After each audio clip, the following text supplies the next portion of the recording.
Nie, to nie jest mojho váčku.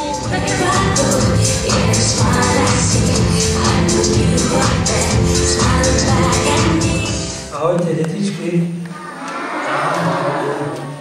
Som veľmi rád, že opäť sa tu stretávame po tej regionálnej súťaži. Buďte vítaní u nás v mojej zlatej krajine, Veľké Úlany. Ahojte, deti. Vítajte, naši vzácni hostia. Vítajte v našom kráľovstve, milí rodičia. Veľmi sa na vás tešíme, ešte raz to opakujem. Tak vám držíme takto v peste, aby ste to, čo ste si nacvičili, hravo zvládli, tak s radosťou ako minulý. Sticks and stones may break my bones.